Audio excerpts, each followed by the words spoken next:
तो YouTube channel मधु education में आपका स्वागत है। आपकी इस पेपर को देखते हुए मैंने ये वीडियो को जितना से जल्दी हो सके आपके बीच में भेजने का काम किया और कर रहा हूँ। जितना हो सके आप उसको रट के लिख के चाहे जैसे तैयार करिए, वो आपका काम है। यदि आप इतना तैयार करके जाते हैं तो मेरे को पूर्ण विश्वास है कि आप आराम से पास होंगे, उसमें कोई पासिंग मार्क में दिक्कत नहीं आएगा। लेकिन आप तैयार करके जाएंगे तब। ये इतना महत्वपूर्ण टॉपिक इस समय चल रहा है कि 24 घंटे अभी समय है आपके पास। आप तैयार करके जाइए 25 तारीख और 26 में जिनका है, इससे बाद भी जिनका पेपर होने वाला है वो भी तैयार करके जाएं।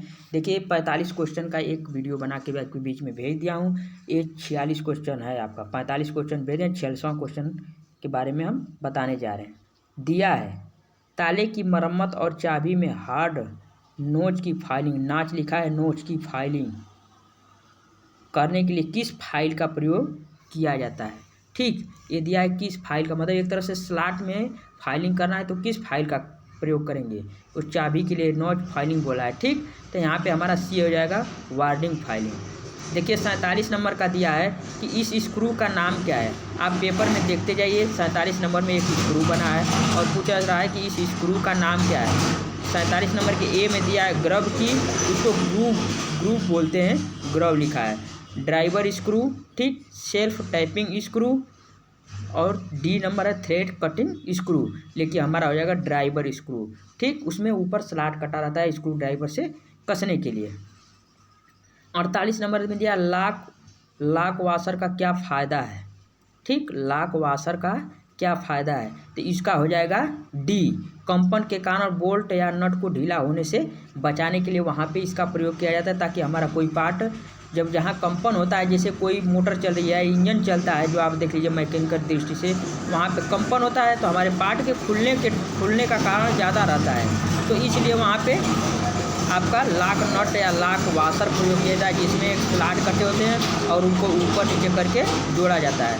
अब अगला देखिए 49 नंबर में देखिए इसका चित्र बना है और दिया है कि इस स्क्रू ड्राइवर का नाम का है। तो इस स्क्रू ड्राइवर का ऑफसेट है जो 90 डिग्री पर मुड़ा है। फिलिप स्क्रू होता है जो आपका उसमें होता है, स्टैंडर्ड सीधा होता है, हैवी ड्यूटी वाला दूसरा होता है। 50 नंबर में दिया है कि इस लॉकिंग डिवाइस का नाम क्या है। देख लीजिए स्प्रिंग बनी है, ठीक, स्प्रिंग बनी है, तो ये आपका स्प्रिंग वाशर है। एकदम ध्यान से देखते जाइए, चिन्ह बना है, tab washer, locking plate, lock washer, और ये स्प्रिंग है तो यहाँ पे स्प्रिंग वाशर रहेगा। अगला दिया है 51 नंबर में जीभ हेडेड की मीन्स चाबी होता है, की का उपयोग करने का क्या फ़ायदा है।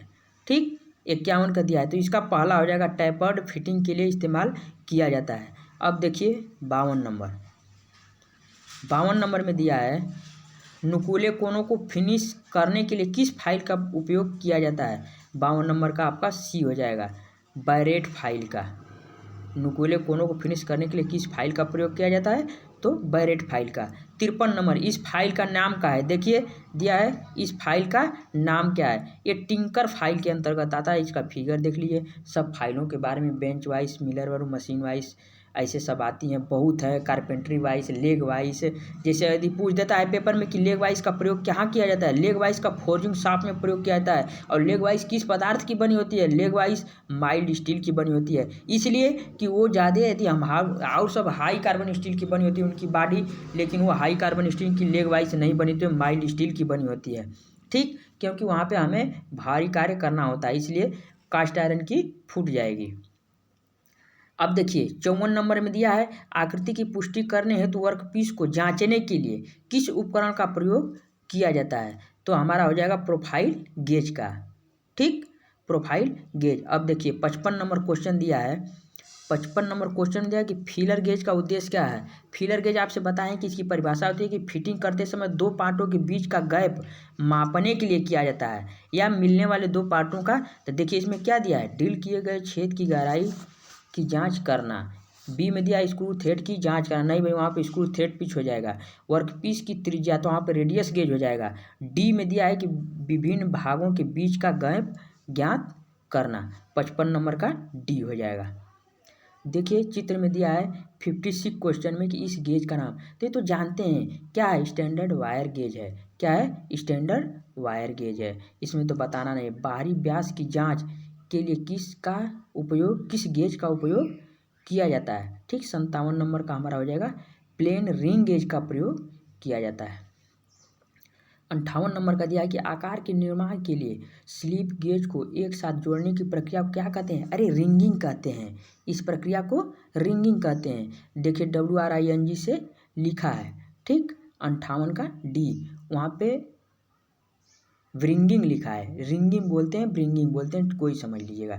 साइन बार बनाने के लिए किस मटेरियल का उपयोग किया जाता है? साइन बार बनाने के लिए किस मटेरियल? स्थिर स्टेबिलिजल क्रोमियम स्टील का, क्योंकि ये बहुत सूक्ष्म मापी यंत्र के अंतर्गत आता है। साइन बार की लंबाई कैसे निर्दिष्ट की जाती है? दोनों रोलरों के केंद्रों के बीच की दूरी के द्वारा। रोलर के बाहरी बिंदु के बीच की दूरी, रोलर के आंतरिक बिंदु के बीच की दूरी, रोलर के साइन। तो ये हमारा हो जाएगा 60 नंबर का सी, रोलर के केंद्र के बिंदु के बीच की दूरी से लिया जाता है। ठीक, 61 नंबर में दिया है साइन बार के साथ जांच करते समय कौन त्रिभुज ट्रायंगल का कर्ण माना जाता है? तो कौन सा माना जाता है? तो हमारा हो जाएगा साइन बार की लंबाई। यदि होता हमारे पास समय तो उसको हम बना के कभी आपके बीच में भेज देंगे कि कैसे वो विकर्ण माना जाता है। तो साइन बार की लंबाई हमारा क्या होता है? साइन बार में कर्ण माना जाता है। ठीक, और जो स्लिप गेज प्रयोग किया जाता है वो ऊंचाई को लेते हैं, जिसे उसे लंब मानते हैं। अब देखिए 62 नंबर में दिया है लैपिंग ऑपरेशन में। लैपिंग जो सुपर फिनिशिंग या फिनिशिंग के अंतर्गत आता है, जिसको फिनिश करते हैं, चिकना करते हैं, वही लैपिंग हो गया, सुपर फिनिशिंग हो गया, होनिंग हो गया, यही सब आते हैं। तो दिया है कि लैपिंग ऑपरेशन में अपघर्षक मतलब कि जो काटने वाला कण है, कंपाउंड के अत्यधिक उपयोग का क्या प्रभाव है? ठीक, तो उपयोग का क्या प्रभाव है? तो ये हो जाएगा अद्भुत का विकास, डेवलपिंग इंक्रीज हो जाता है। अब देखिए 63 नंबर दिया है यदि वर्कपीस की तुलना में लैप कठोर है तो क्या होगा? लैप यदि कठोर है तो वर्कपीस लैप को काट देगा। वर्कपीस क्या करेगा? लैप को काट देगा।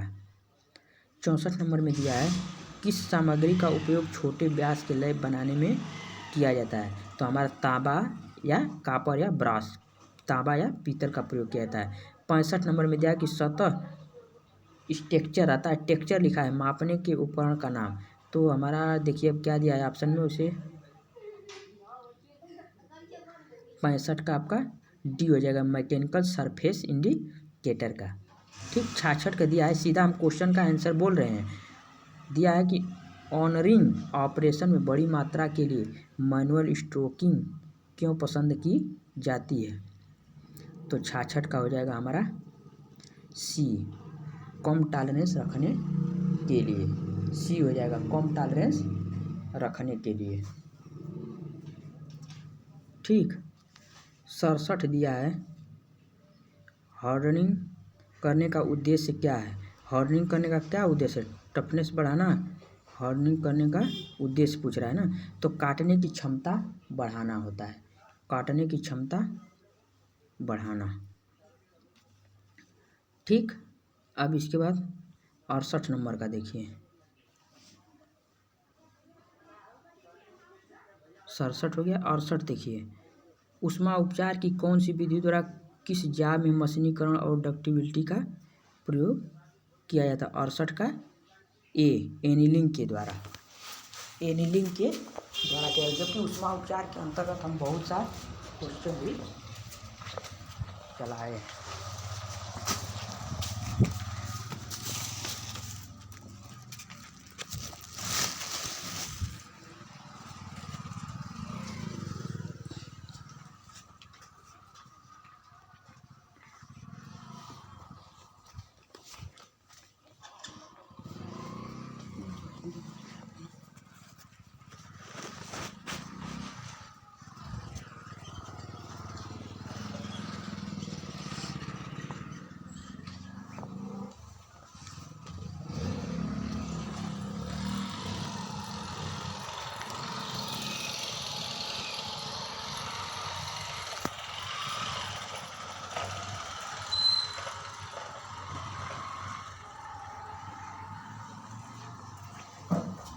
उष्मा उपचार में जो आपका चला है उसको भी तैयार रखिएगा।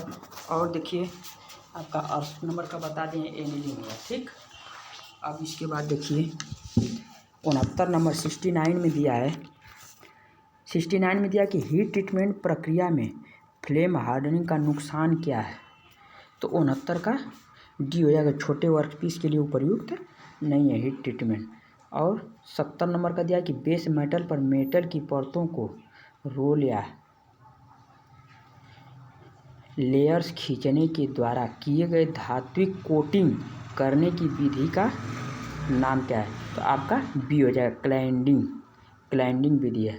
अब 71 71 में दिया है कि यदि हब या पुली को अक्षीय रूप से कुछ दूरी तक शाफ्ट पर स्लाइड करना है तो किस प्रकार की कुंजी का उपयोग किया जाता है। तो 71 का ए फेदर की का प्रयोग किया जाता है। देखिए पूछा है कि इस फाइल का पहचान, फाइल के बारे में भी पूछ रहा है तो बताएं, पहले से भी आप देख लीजिएगा, वीडियो सब बनाए हैं। दिया कि इस फाइल का नाम क्या है। तो इस फाइल का नाम आपका हो जाएगा 72 में वार्डिंग फाइल है, जो बताए थे कि ताला चाबी के स्लॉट में भी प्रयोग की जाती है वार्डिंग फाइल।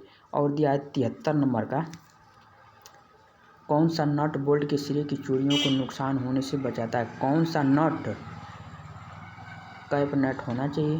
कौन सा नट बोल्ट के सिरों की चूड़ियों को नुकसान होने से बचाता है। कैप नट। एक बॉक्स होता है, बॉक्स नट में ऑयल भरा रहता है जिसमें गर्दा गुबार नहीं जाता है, जैसा यूज रहता है वैसा वैसा बनाया जाता है। 74 नंबर दिया है कि प्रिसिशन टूल रूम अनुप्रयोगों के लिए किस ग्रेड के स्लिप गेज का प्रयोग किया जाता है। तो हमारा ग्रेड 1 हो जाएगा, जबकि इन चारों ग्रेड 00, ग्रेड 0, ग्रेड 1 और ग्रेड सेकेंड हम बना के बताएं कौन वर्कशॉप में प्रयोग किया, कौन रेफरेंस में प्रयोग किया जाता है, कौन मास्टर गेज होता है, सब बताएं। तो 74 नंबर का आपका हो जाएगा सी ग्रेड 1।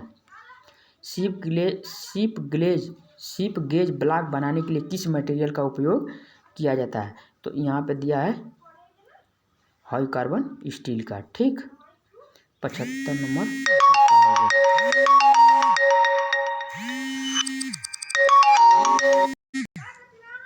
हेलो नमस्ते। Hello hello hello. हाँ सर स्कूल पर जाके करवाइए, तब छुट्टी होगा। अब तब कल नहीं गए थे का। नहीं सर, कल हम नहीं थे, कल हम गाड़ी में थे ना। तब बात करिए रोहित से, बात करिए रोहित से। मुझे फोन नहीं उठाया, तुम्हें कहा कि कल तक दे देंगे तो कल हम निकल जाएंगे। ठीक है, कल बात कर लीजिएगा उनसे। हम बात कर रहे हैं। 75 नंबर का क्वेश्चन हो गया। अब देखिए 76 नंबर का है। इसमें दिया है कि महीन अपघर्षक कणों का उपयोग किस ऑपरेशन में किया जाता है। 76 नंबर का ये लैपिंग में किया जाता है, क्योंकि वहाँ पे ज़्यादा मटेरियल को भी नहीं काटना होता है, क्योंकि महंगे पार्ट होते हैं, ठीक। 77 नंबर में दिया कि नॉर्मलाइजिंग करने का उद्देश्य क्या है। 77 नंबर का डी स्ट्रेस और स्ट्रेन को दूर करना, मतलब उसके तनाव और कठोरपन को दूर करके उनकी जो कण है उनको मुलायम करना होता है, मुलायम करना होता है। आगे देखिएगा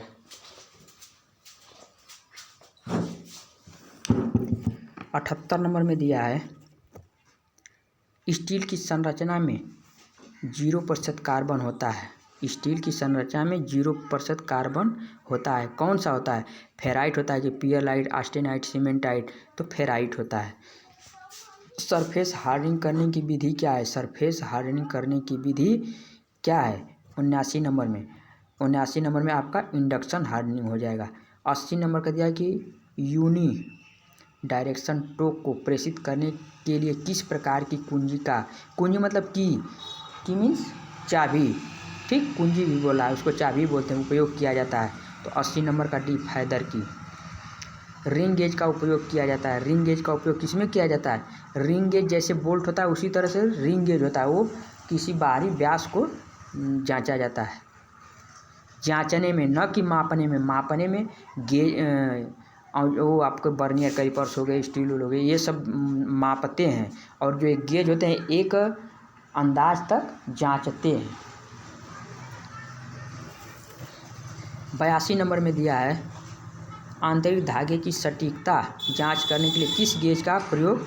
आंतरिक धागे, ठीक, की सटीकता, धागे मतलब गेज, यहाँ पे धागे का गेज से मतलब है जो आपके आंतरिक धागे की सटीकता मतलब इंटरनल थ्रेड से है। धागे यहाँ पे थ्रेड से दिया है, ठीक, की सटीकता जांच करने के लिए किस गेज का उपयोग किया जाता है। तो आपका 82 का सी हो जाएगा, थ्रेड रिंग गेज का, ठीक। यहाँ पे देखिए गेज का नाम दिया है, गेज बना है और गेज का फिगर है 83 नंबर में।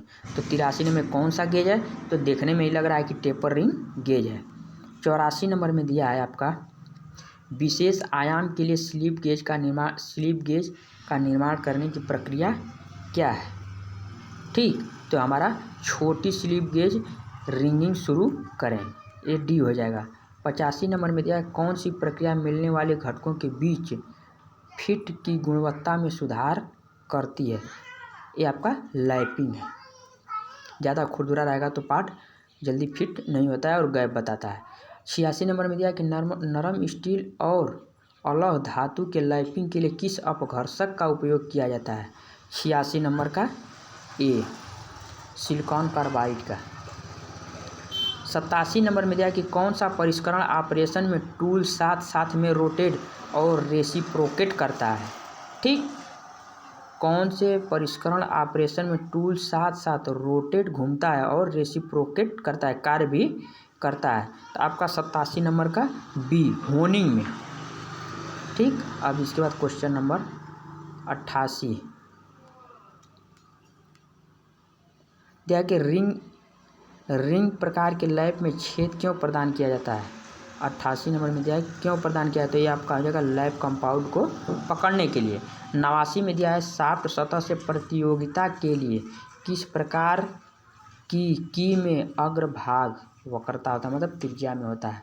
तो ये हमारा 89 का दिया है, डी हो जाएगा, होलो सैडल की मतलब खोखला होता है, ठीक। 90 में दिया कि इस की मतलब चाबी का नाम क्या है, पैरेलल की, ठीक, पैरेलल की का रहा है आपका गिव हेड की, बुडरप की, टेपर होती है, हमारा पैरेलल की है मतलब समांतर की। इसमें ना कोई टेपर है ना कोई हेड है ना बुडरप अर्धवृत्ताकार जो टेपर, तो टेपर ये संबंधी 100 में टेपर है, ये पैरेलल की है, समांतर की है, ठीक। 91 में दिया है आपका कि 230 डिग्री सेल्सियस तक गर्म करके किस प्रकार के कटिंग टूल को टेम्पर किया जाता है, मतलब कठोर किया जाता है। तो ये हमारा टर्निंग टूल को इतना तक किया जाता है। स्टील में नॉर्मलाइजिंग प्रक्रिया क्यों की जाती है, तो हमारा ऑप्शन नंबर सी हो जाएगा, स्ट्रेट और स्ट्रेन को दूर करने के लिए। पहले भी बताए थे। कौन सी ऊष्मा उपचार प्रक्रिया स्टील की वियर रेजिस्टेंस को बढ़ाता है। 93 का हार्डनिंग हो जाएगा, सी हो जाएगा, ठीक। एनीलिंग, टेम्परिंग, हार्डनिंग, नॉर्मलाइजिंग, तो हमारा सी हो जाएगा।